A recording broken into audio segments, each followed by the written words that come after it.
Hello guys, nga itong saging bag-ora na siya na floweringan kani guys.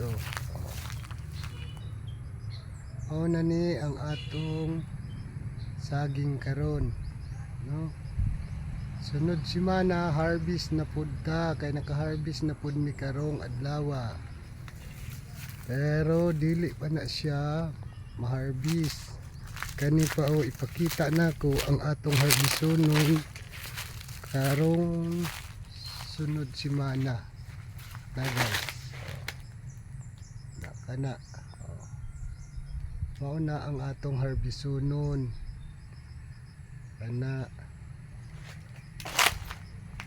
karong semana. Kani ang harbison. Dayon sunod tong blue, itong gipakita na ko kani kay it black ang iyang ribbon. Mga July pa ni siya, dugay-dugay pa ni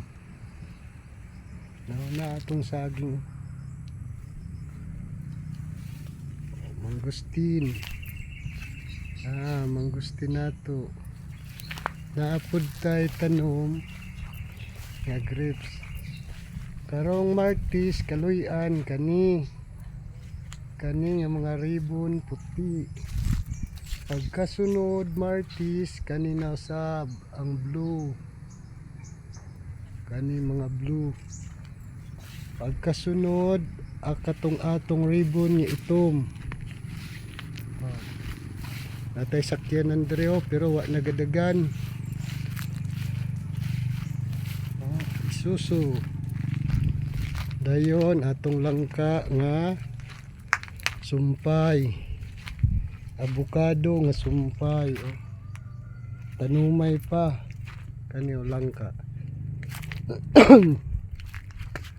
Sunod tuig pabungahon na ni siya karon, di pa ni siya kay gamay pa di pa kakaya. Mubunga na unta pero wala sa gipabunga, wa sa gipruningan. Kay kung pruningan ni mabunga na ni.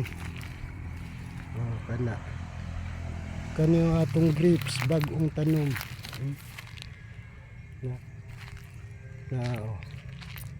Grapes na to bag-o ni siyang tanom na ito. Kanang kutob sa naay kwan naay usok, ang uban wa pa. Okay, darerataman guys.